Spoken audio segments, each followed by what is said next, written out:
नमो बुद्धाय। जय भीम दोस्तों। एक बार जब भगवान बुद्ध जेतवन में निवास करते थे, एक पुरुष को उन्होंने पिता के शोक में व्याकुल देखा।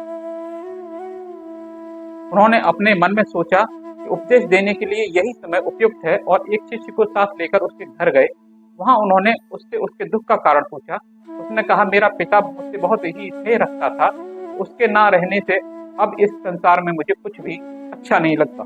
भगवान ने कहा, हे भाई, तुम इसलिए दुखी हो क्योंकि तुम्हें सुख दुख जन्म मृत्यु आदि का रहस्य नहीं मालूम। प्राचीन काल में जो लोग शरीर की 8 अवस्थाओं से परिचित होते थे, वे इस प्रकार दुखी नहीं होते थे। उस आदमी के आग्रह करने पर भगवान ने, जो आगे मैं सुनाने जा रहा हूँ, ये राम कहानी उसे सुनाई। राम कहानी शुरू करते हुए भगवान बुद्ध ने कहा, एक बार बनारस में दशरथ नाम के एक प्रसिद्ध राजा राज करते थे। उन्होंने पाप के मार्ग का त्याग कर दिया था और पवित्र जीवन व्यतीत करते थे। उनके निवास में 16,000 रानियां थी। प्रधान महिषी से उन्हें राम और लक्ष्मण नाम के 2 पुत्र और सीता नाम की एक कन्या उत्पन्न हुई थी। प्रधान महिषी का देहांत हो जाने पर उसके स्थान पर दूसरी रानी ने उस पद का भार संभाल लिया। इस रानी से भी राजा को भरत नामक एक पुत्र प्राप्त हुआ। राम विद्या, गुण और शील में असाधारण व्यक्ति थे, इसी से लोग उन्हें राम पंडित भी कहते थे। तीनों भाइयों और सीता में परस्पर स्नेह था और वे एक दूसरे के लिए त्याग करने के लिए तैयार रहते थे। एक बार नई पटरानी से प्रसन्न होकर राजा दशरथ ने उससे वरदान मांगने को कहा। इस पर उसने कहा, समय आने पर मांग लूंगी। एक दिन राजा को प्रसन्न देखकर रानी ने कहा, आपने मुझे वरदान देने का वचन दिया था ना? राजा ने कहा, हाँ हाँ, जब तुम्हारा जी चाहे मांग सकती हो। रानी ने साहस करके कहा, तो फिर मेरे पुत्र को अपना उत्तराधिकारी घोषित कर दीजिए ना। राजा उसकी बात सुनकर सन्न रह गए। उन्हें उससे घृणा हो गई और उन्हें उसे क्रोधपूर्ण दृष्टियों से देखकर कहा, हट काली नागन, मेरे सामने से दूर हो जा।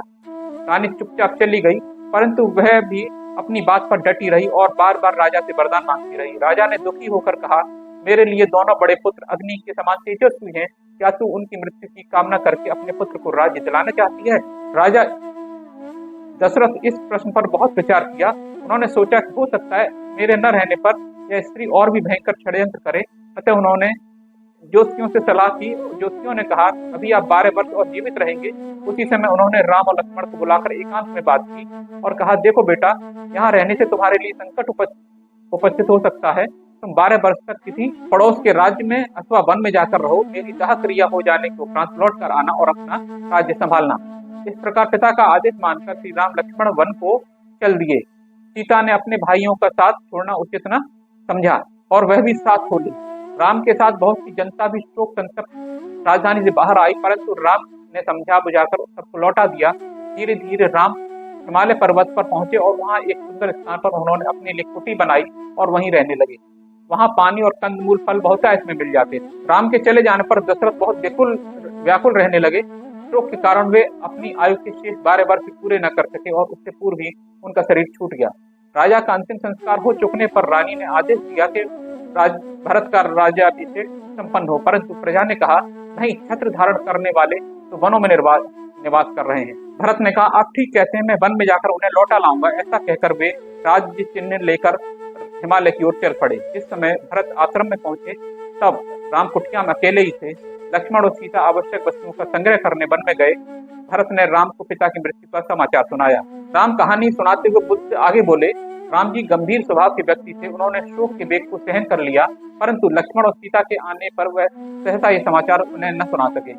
उनके आने पर उन्होंने उन्हें सरोवर में प्रवेश करने का आदेश दिया। फिर उपरोक्त गाथा कही।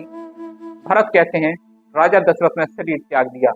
इस दुखद समाचार को सुनकर लक्ष्मण और सीता मूर्छित हो गए। उन्होंने उन्हें सरोवर से निकालकर चैतन्य किया। भरत को इस बात पर बहुत ही आश्चर्य हुआ कि पिता की मृत्यु समाचार ने राम को थोड़ा भी विचलित नहीं किया था। उन्होंने साहस करके राम से पूछा। राम ने धैर्य पूर्वक नीचे लिखी गाथाएं कही। जब मनुष्य जोर जोर से रोकर भी किसी को नहीं बचा सकता, तो बुद्धिमान उसके लिए अपने मन को दुखी क्यों करे? कम आयु वाले बच्चे, वयस्क, बूढ़े, मूर्ख, विद्वान, धनी और निर्धन, सबका अंत निश्चित है। इनमें से प्रत्येक को मरना होता है। जैसे पके हुए फल का डाल से गिरना निश्चित है, उसी प्रकार सब प्राणियों के लिए मृत्यु भी सुनिश्चित है। अतः बुद्धिमानों का कर्तव्य है कि अपने साथियों की भोजन आदि की व्यवस्था करे, उनकी रक्षा करे, उनकी आवश्यकता अनुसार उन्हें दे और जो बचे हैं उन्हें सुरक्षित रखे। राम पंडित का उपदेश सुनकर लोगों का शोक कम हुआ। इसके पश्चात भरत ने पिता का राज्य राम को समर्पित करते हुए कहा, लक्ष्मण और सीता सहित आप इसे संभालें। परंतु राम ने कहा, पिता के आदेश के अनुसार मैं 12 वर्ष से पूर्व राज्य नहीं ले सकता, परंतु तब तक राज्य की देखरेख कौन करेगा? भरत ने फिर प्रश्न किया। राम ने कहा, ठीक है, मैं उसका प्रबंध किए देता हूँ। ऐसा कहकर उन्होंने अपनी छड़ांग भरत को देते हुए कहा, तब तक की पादुकाएं काम संभालेंगी। राम की पादुकाएं लेकर भरत काशी लौट आए और उन्हें सिंहासन पर प्रतिष्ठित किया। जब किसी मामले में विचार होता तो पादुकाएं निर्णय देती थी। यदि निर्णय सही होता तो पादुकाएं शांत रहती, परंतु यदि निर्णय ठीक न हुआ, दोनों पादुकाएं ऊपर उठकर परस्पर टकराती और शब्द करती। इसका अर्थ होता था कि तुम्हारा निर्णय ठीक नहीं है। समय बीतने पर राम लौट आए और भरत ने राज्य उन्हें सौंप दिया। राम पंडित ने 16,000 वर्ष तक राज्य किया और अंत में स्वर्ग लाभ किया। राम कहानी समाप्त करते हुए भगवान बुद्ध ने कहा, इस कहानी में शुद्धोधन जो बुद्ध के पिता थे वो दशरथ थे। महामाया प्रधान महिषी जो राम की माँ थी वो राहुल की माँ सीता थी। आनंद भरत था और राम तो मैं स्वयं ही था। तो दोस्तों, ये थी राम कहानी जो जातक कथाओं में दी गई है। अब आप स्वयं ही निर्णय कीजिए कि क्या सही और क्या गलत, क्या था और क्या हुआ, और अपने जो विचार हो वो कमेंट्स में व्यक्त कीजिए। इसके साथ ही मैं इस वीडियो को यहीं पर समाप्त करता हूं और अगले वीडियो में फिर आपसे मिलूंगा। और वीडियो आपको पसंद आया हो तो उसको लाइक कीजिए और चैनल को सब्सक्राइब कीजिए और अधिक से अधिक वीडियो को शेयर कीजिए। इसके साथ ही धन्यवाद इस वीडियो को पूरा देखने के लिए। जय भीम, नमो बुद्धाय।